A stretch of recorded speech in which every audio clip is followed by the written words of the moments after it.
Salut les gars, bienvenue pour cette review du troisième film de Kingdom. Alors on va en parler vite fait, hein. Il y a eu beaucoup de choses que j'ai aimées dans ce film, mais il y a eu beaucoup de choses que j'ai pas du tout comprises, des choix un peu aléatoires on va dire. Dans le film j'ai pas tout capté parce que il y a des choix, parfois ils voulaient faire comme le manga, parfois ils voulaient mettre un peu leur sauce, ce que je comprends, mais parfois ils mixaient des trucs et on comprend pas trop la raison. Donc tout simplement, hein, on commence le film sur Zhao qui attaque Qin, tout simplement, hein. Ils attaquent Qin, ils brûlent des villes, etc. Et le dernier rempart pour bloquer, c'est la ville de Bayou. Donc ce qui se passe, c'est que tout simplement, on retourne sur Shin qui fait son entraînement grâce à Uki qui l'emmène dans un territoire un peu désolé où il doit en fait pacifier la région de lui-même pour s'entraîner à devenir un commandant. Donc l'introduction du film, j'ai kiffé. Avec les statues de pierre qui bougent et tout, ça te met dans l'ambiance directe. Alors ça, j'ai surkiffé. Le début du film, tu vois, on sent que c'est du Kingdom, on sent que ça va être épique et tout. On aime bien l'introduction. Donc voilà, il est avec Ensan. Ensan et Shin, voilà, ils pacifient la région. Et ce qui se passe, c'est qu'on a une réunion, en fait, au palais de Qin avec SC, Shuekun, Shubun-kun, etc.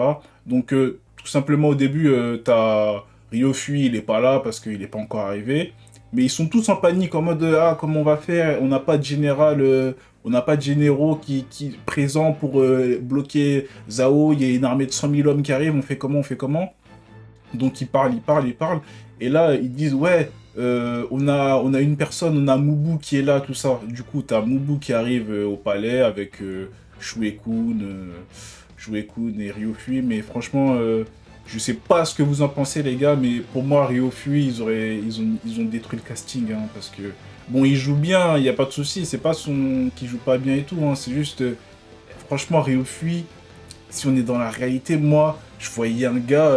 Bon, on veut pas faire un gars. On va pas faire des gars copico-formes et tout, mais au moins un gars, tu vois, charismatique. Je dis pas un beau gosse, hein, je dis un mec charismatique, un gars qui en impose et tout. Mais lui, il est un peu. Enfin, il est chétif. Voilà, c'est pas. On sent que voilà, il a la tête d'un gars intelligent, mais ça fait pas Ryofui. Ryofui, c'est le mec, il rentre dans la salle, oh c'est Ryofui, c'est lui. Les meufs, elles le regardent, des gars, ils disent, ah ouais, il a de la prestance et tout. Mais là, enfin, c'est juste un mec normal. En plus, il est assez vieux. Bon, il devrait un peu avoir cet âge-là, mais il fait un peu chétif, pas sûr de lui. Même s'il fait des trucs, voilà, c'était pas. Même quand il arrive et qu'il dit ouais, c'est moi qui a fait la tentative d'assassinat, etc. Voilà quoi, c'était pas trop ça. Bon, là il arrive, c'est pas le sujet, ça c'était avant, mais là il arrive, il vient, il met un coup de pression à Shubun-kun, ouais, c'est ma place. Voilà, allez. Il se met là avec Mubu. Par contre, Mubu, j'ai surkiffé, hein. Le casting, j'ai surkiffé. Mubu, les gars, là, j'ai rien à dire, ça c'est Mubu. Quand je pense à Mubu dans ma tête dans le manga, ça c'est Mubu. Un mec costaud. Bon, il aurait pu être un peu plus grand, mais il n'y a pas de souci, on est quand même en Chine, en Asie, donc hein, ils font pas tous 2 mètres, hein. Mais là, on a Mubu, il arrive, grosse armure, gros bras, grosse tête, la coupe et tout, c'est Mubu. Franchement, j'ai absolument rien à dire. Au niveau de Shuekun, voilà, c'est pour l'instant, en plus, il a pas trop parlé, il a parlé un peu, mais voilà, allez, et moi je mettrais un 7, allez, un 6, 7 sur 10 pour Shuekun, parce que voilà, il manque un peu de. Ah, il est beau gosse et tout, tu vois, parce que Shuekun, c'est le beau gosse intelligent de base, mais tranquille. Donc, ils arrivent, et ce qu'ils disent, c'est que là, il faut mettre Mubu en tant que général suprême. Donc voilà, c'est ça qu'ils pensent et tout. Et là, t'as Shubun-kun qui dit non, on peut pas mettre Mubu. Comment ça? Ça commence à parler. Et bon, c'était exactement comme dans le manga, donc il n'y a aucun souci, c'était bien fait, c'était pas bizarre et tout, c'était bien fait. Et là, ils disent non, il faut Uki qui arrive. Uki, il arrive, il ouvre les portes. Là, t'as Mubu qui parle mal. Mubu, il parlait mal et tout, mais Uki s'en fout. Clac, clac, clac, petite confrontation. Non, tout ça c'était parfait. Par contre, hein, le gros bémol de ce film pour moi, les gars, je sais pas si vous êtes d'accord, mais moi c'est quand Uki dit ouais, à essai, ouais, il faut que je te parle seul, etc. Euh, voilà. Là, à ce moment-là, franchement, ça a pris trop de temps. Le truc avec Chica, le flashback là, il a pris trop de temps sur le film. Ça a pris au moins 45 minutes du film. Et je trouve que c'est beaucoup trop pour ce qui s'est passé. Ils auraient dû faire un petit flashback en fait. Soit un petit flashback, soit essai qui raconte tout simplement son histoire en fait. S'il racontait son histoire, ce serait passé en 5 minutes. Allez, 5-10 minutes, pas plus. Ou bien même un mini flashback avec des petites séquences et tout. Parce que là, on a vraiment eu le flashback de A à Z. Et franchement, ça a mis le film dans un truc où tu sais que, genre, t'auras pas tout ce que tu veux. Et surtout que le truc avec Chica, c'est... L'histoire, elle est très importante pour Essay, pour le personnage et tout, pour sa compréhension. Ça j'en doute pas. Mais dans un film, en fait, c'est trop long, ça prend trop de temps, c'est trop un long flashback. Et voilà, quoi. Après, parce que là, on est dans une situation d'urgence, et après, bam, on te met un flashback qui dure super longtemps. Du coup, la situation d'urgence, elle s'arrête, et là, t'es bloqué dans le flashback, t'es en mode, mais... Enfin, nous, on veut voir ce qui se passe, là, il y a une guerre, il y a des gens qui arrivent, qui tuent des gens, qui détruisent des villes, des villages, qui veulent détruire King, tout ça. C'est ça qu'on veut voir. C'est pas le flashback, ok, d'accord. Franchement, on aurait dû s'arrêter au moment où il a dit, ouais, il y a des passeurs qui m'ont fait passer, crack, à King, et voilà. Il lui explique un peu l'histoire touchante de Chica, blablabla, et après, on passe à la suite. Franchement. Donc, on a eu cette partie-là qui était vraiment... bon, franchement, c'est le bémol du film pour moi. Donc, on passe ça. Juste après, directement, on a Shin. Bon, juste avant, il nous avait dit que voilà, Shin, c'est maintenant un commandant de 100 hommes. Donc voilà, il reste dans le manga, il n'y a pas de truc bizarre. 100 hommes, il arrive, il rejoint l'armée. Et là, par contre, il y a des trucs, des choix que j'ai pas compris. Tu vois, on a perdu beaucoup de temps sur le flashback, mais en même temps, le truc du perso principal qu'on aimerait bien voir, c'est son unité de 100 hommes. Là, ils auraient pu prendre le temps de nous la présenter un peu mieux. Parce que là, on a des persos qui sont pas là, mais qui sont des cadres du manga, en fait. Et c'est ça qui me... Moi, c'est ça qui m'a un peu dérangé. T'as Shusa, on n'a pas entendu son nom, parce qu'on n'est pas obligé de nous les présenter, de nous faire une présentation, parler 5 minutes de lui, de chaque perso et tout, mais juste le fait de les voir faire un caméo, ou bien juste, voilà, on entend parler, Shusa, truc et tout, franchement, ça aurait été suffisant. T'as Shusa qui est pas là, en tout cas pas entendu, ni vu, ni on peut penser que c'est lui, Shusa, Dene, Chugai, Denyu, Sugen, franchement, des persos comme ça. C'est la base de Kingdom et d'unité Ishin, mais ils sont pas là. Pour quelle raison, je ne sais pas, je vois pas pourquoi ils seraient pas là, puisque il y a d'autres persos qui sont là, mais ils ont pas de nom, on comprend pas en fait. Et à part ça, je sais pas pourquoi ils ont fait ça. Là, tu vois, c'est une question que je me pose, t'as Aeru, ils l'ont fusionné oui, Denyu, ils l'ont fusionné avec Denyu. En gros, ces deux persos, c'est devenu un perso. Ça veut dire que ce que Denyu il faisait et ce que Aeru il faisait, bah maintenant, t'as le perso de Aeru du film, il fait ça. Donc, je comprends pas pourquoi avoir fait ce choix-là. Par exemple, t'as un moment, non, comment il s'appelle? Ryusen qui arrive. C'est un ami de... Ils disent que c'est un ami de Aeru, alors que de base, c'est un ami de Denyu.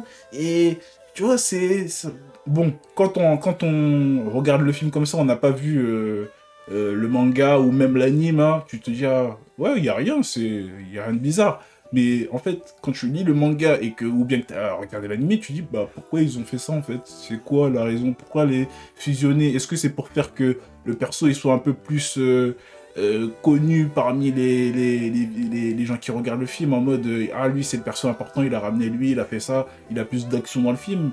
Mais je vois pas trop l'intérêt en fait. Puisque ils sont 100, pourquoi tu ramènes pas un mec, un costaud qui s'appelle Denyu et qui dit attends, je vais te ramener quelqu'un. Tu vois, t'étais à la guerre qu'on a fait la dernière fois, attends, je te ramène quelqu'un et c'est tout. Ça nous aurait suffi. Pas besoin de faire des tonnes de dialogue et tout, mais juste les noms pour que le cadre et le corps de la Ishin soient là. Donc c'est juste ça qui m'a un peu aussi dérangé.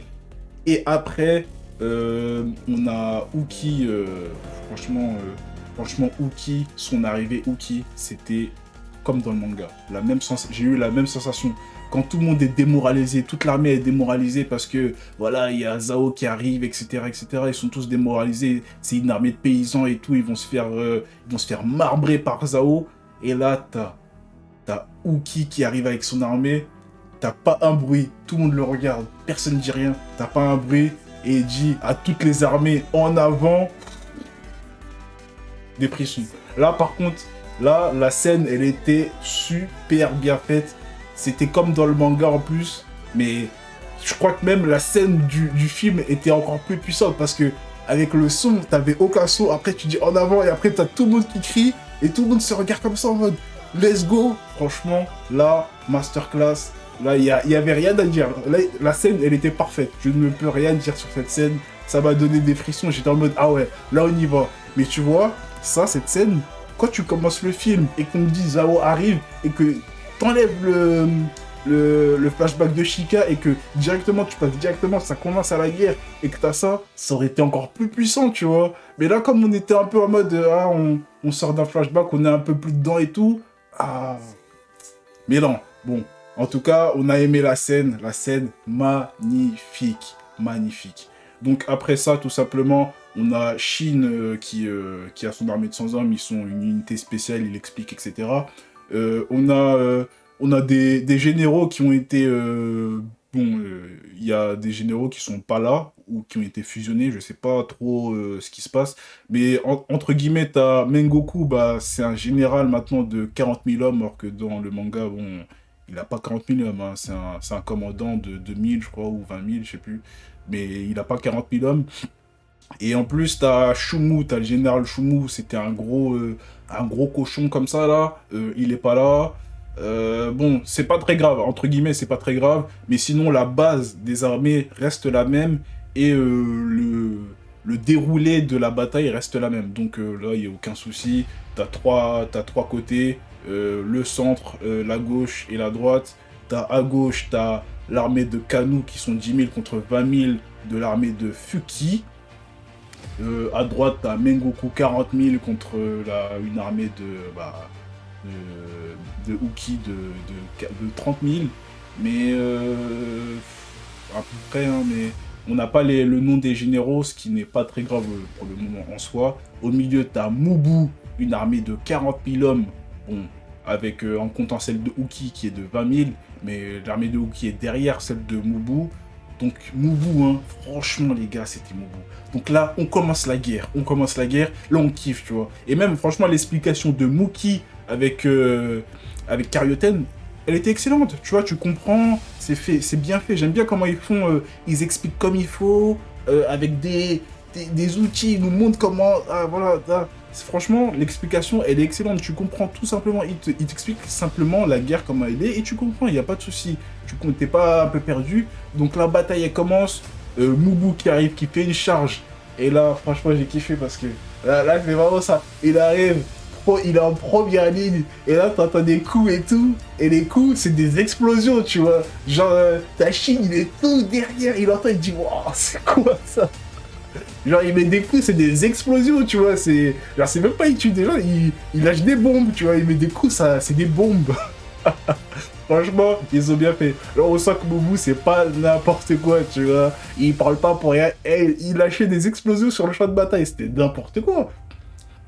Donc, après ça, t'as l'armée de Kano qui est avec l'armée de Eki et des hommes de Shunbokun.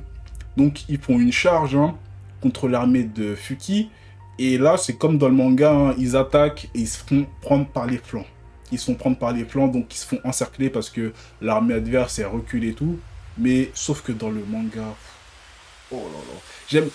Il faut pas trop comparer parce que voilà, mais il faut comparer parce que voilà quoi. Vous voyez ce que je veux dire? Parce que là, dans le manga, quand ils se font prendre par les flancs et que t'as la volée de flèches qui arrive, les gars, je sais pas si vous vous rappelez cette scène, quand j'avais vu cette scène, c'était aberrant. Hein. T'avais des flèches qui tombaient du ciel, ils étaient bloqués, entourés. T'avais Eki, c'était un homme mort à ce moment-là. Et il se prenait des flèches et tout. encerclé, il se faisait limite décimer, et t'as Eki qui crie en mode non, il faut continuer à avancer, il se prend des flèches, il continue à avancer, il est blessé, il se fait aider par un autre commandant et tout. C'était du n'importe quoi à ce moment-là, c'était du n'importe quoi. Tu sentais la détresse, sauf que là, ils se font encercler, tu vois la volée de flèches qui est très très bien faite, mais en fait tu vois pas les conséquences de ça en fait. Tu vois pas les conséquences, on sait juste, ah ils se sont pris en étau, ils se sont pris une volée de flèches, c'est un guet-apens, mais y a rien de plus en fait, et c'est ça qui m'a dérangé. Pourquoi on n'a pas vu tout le monde en mode en souffrance et tout, pour montrer que genre c'est vraiment chaud. Et là de l'autre côté t'as Shin qui s'est fait envoyer par Uki, voilà, avec son unité de 100 hommes pour percer celle de Fuki et prendre sa tête. Alors c'était bien fait, hein, franchement c'était bien fait. Voilà, bon, c'était raisonnable, c'était pas excellent, mais c'était raisonnable. Voilà, ils se sont battus et tout, etc. T'as vu que l'unité en plus elle était bien soudée. Ah, ça veut que ça c'est. Ils se sont divisés, ça veut que Shin il prenne la tête, et en même temps Shin il veut que ses hommes ils vivent. Tu vois, c'était bien fait, là il n'y a aucun souci. Le seul bémol, encore une fois, mais pourquoi il y a des trucs qu'ils ont pas fait. Je sais pas pourquoi ils font ça en fait. Genre, moi j'aimerais avoir la réponse pourquoi ils font ça. Pourquoi Shin il arrive tout seul à tuer Fuki avec sa charge de 100 hommes, or que de base, Uki dans le manga, en fait c'était pas Shin, c'était pas le point principal, c'était juste un leurre comme un autre en fait. T'avais deux attaques, et en fait les deux attaques, les deux c'était deux leurres. Et après t'en as un troisième. Mais là, t'as l'impression que, comme si Uki, il avait envoyé Shin en mode « Ouais, vas-y, va me prendre la tête », et il était sûr qu'il allait prendre la tête. Or que de base, c'était pas ça, c'était le fait que l'armée de gauche, de Kano, s'était fait prendre en étau, et que, voilà, ses côtés étaient avancés, ses flancs se sont avancés pour prendre en étau l'armée. T'as Shin qui arrive, il a peu d'hommes face à lui. Il a peu d'hommes face à lui pour rentrer dans la tête de Fuki. Et ensuite, un deuxième point, t'as l'armée de canons qui arrive de derrière, la vraie armée, le corps de l'unité d'Uki, ça veut dire les vrais combattants, pas les comment ça s'appelle là, les petits soldats, les gars de Shubun-kun, tout ça, les Eki, non pas eux. Là on parle de la vraie armée de Uki, avec Kano à sa tête. Ils ont fait une charge de fou furieux. Dans le manga, Kano c'était un monstre, il me faisait peur.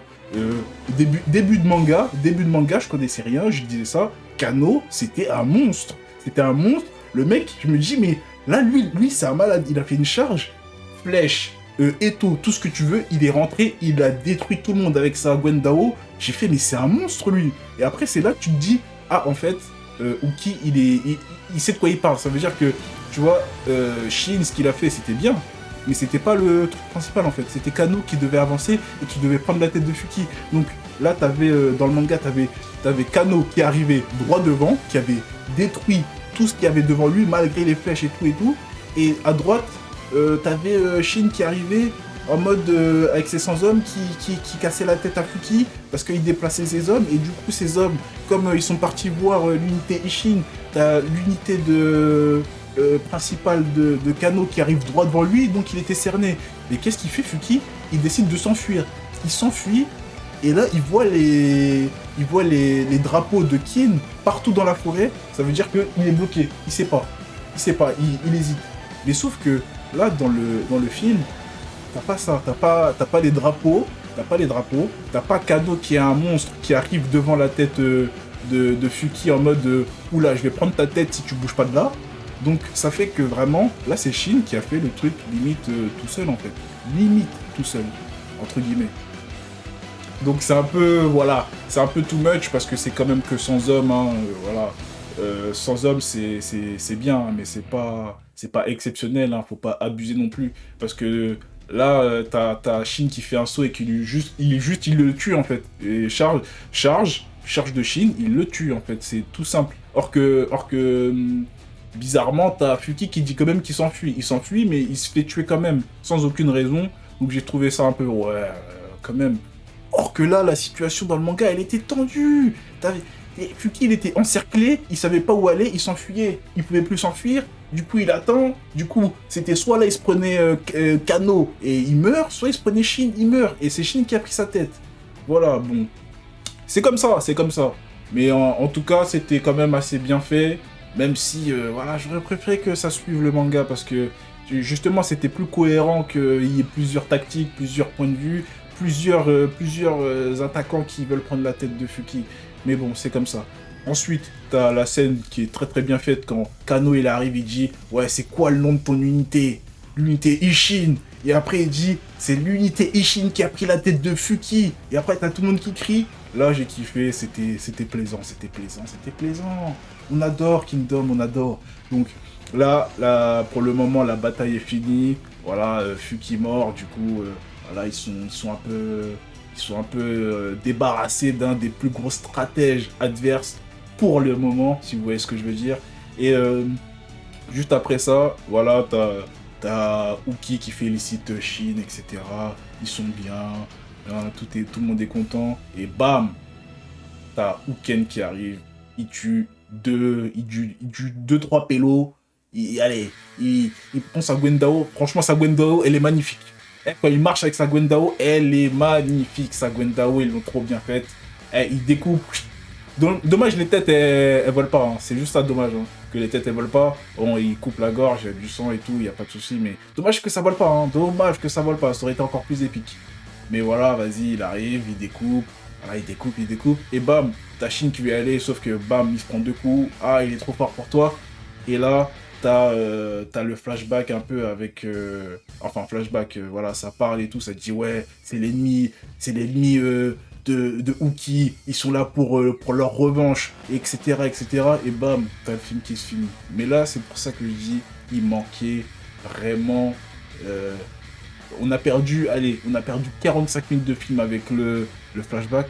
Pour moi, hein, ce film, il devait se finir après que Uken, il ait foudroyé l'unité Ishin et qu'il soit en mode ah, on s'enfuit et tout. Et là, franchement, le film, il se serait arrêté à oh, Shin, voilà, son unité déchirée, déchiquetée, tout ça.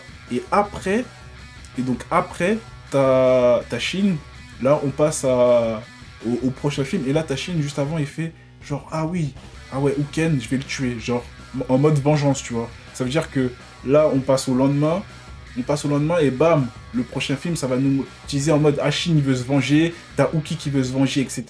Et là, tu vois, ça fait je pense que ça aurait fait un meilleur cliffhanger, parce que là, le cliffhanger, il s'arrête au milieu d'une bagarre, tu vois, dans un film. Tu vois, c'est pas une série. Même une série, je sais même pas s'il y a des séries qui font ça encore aujourd'hui, qui arrêtent leur saison au milieu d'une bagarre, tu vois ce que je veux dire? C'est chaud quand même.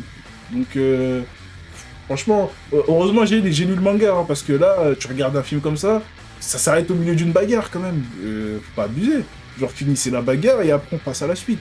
Mais bon, en tout cas, le film, il fait du bien quand t'as pas de chapitre de Kingdom. Mais je vais te dire la vérité, le film, hein, honnêtement, allez, on est sur du bon film. Voilà, mais sans plus, honnêtement, sans plus. Ça reste respectable pour un film qui tire ses trucs d'un manga. Mais le deuxième film était largement au-dessus. Vraiment, pour moi, le deuxième film de Kingdom, il était largement au-dessus. T'avais une guerre, ils t'ont montré la guerre de A à Z, sans fioriture, sans je sais pas quoi, et ils ont respecté le manga. Bon, il y a eu des libertés et tout, mais en fait, des libertés comme ça, on peut les accepter, et pas quand, ça part en couille. Mais là, franchement, le deuxième film, pour moi, il est au-dessus, hein, mais genre sans hésitation. T'as une bataille, t'avais Uki, t'avais Dukyu, t'avais le commandant de Shin, là, le fou furieux qui disait de charger et tout. C'était hyper bien fait. Genre, c'était hyper bien fait. Mais là, voilà, il y a eu beaucoup de ralentissements, beaucoup de choix que j'ai pas trop compris. Mais voilà, dites-moi ce que vous en pensez, vous. Peut-être c'est moi qui est un peu trop à cheval sur... voilà, je veux que ça soit un peu comme le manga, mais peut-être c'est un peu moi. Bon, après, il y a des trucs, voilà... Il y a des choix, j'aime pas trop quand c'est folklorique comme ça, là. Une unité de 100 hommes qui fait juste une charge et qui tue le général quand il dit qu'il s'enfuit. Il y a 8000 mecs devant... Enfin, allez. Il y a 300-400 mecs devant lui, il dit il s'enfuit. Et là, Tashin, il fait un saut de 8 mètres. Et il le tue, tu vois. Voilà, donc... alors que dans le manga, voilà. Mais bon, dites-moi ce que vous en pensez. Dites-moi ce que vous pensez aussi de la review, si ça vous a intéressé ou pas. J'espère que je me suis pas trop emballé sur certains propos, parce que... Voilà. En fait, le film, j'attendais beaucoup du film. C'est pour ça aussi, j'attendais beaucoup du film. La bataille de Bayou, les gars. C'était Bayou. Je m'attendais à un truc de fou. Même, j'ai pas entendu Boubou dire piétinez-les! Piétinez-les! Je m'attendais à ça, moi. Moi, je voulais que Boubou, il arrive et qu'il dise piétinez-les! Puis, je m'en fous du général. Piétinez-les! Oh là là, je m'attendais à ça. Mais bon, je l'ai pas eu, je l'ai pas eu. Il y a que j'ai que mes yeux pour pleurer, je vais relire le manga et puis c'est tout. Mais en tout cas, non, ça fait plaisir, le film. Au moins, ça fait plaisir qu'on ait des films Kingdom, au moins c'est de la qualité. Tu vois, c'est pas un film en mode, allez, bah les couilles et tout. C'est de la qualité, on peut rien dire sur ça. Ça reste un bon film, hein. J'ai apprécié, j'ai apprécié. J'ai apprécié. Ouh là là. Et Shin, franchement, le casting de Shin, incroyable. Hein. C'est Shin, hein, c'est Shin. Ça restera Shin pour moi. Même la voix et tout, c'est Shin. Donc, j'espère que la review vous aura plu. N'oubliez pas de liker et de commenter. Et je veux avoir votre avis sur le film, si ça vous a plu ou pas. Allez, let's go. À plus.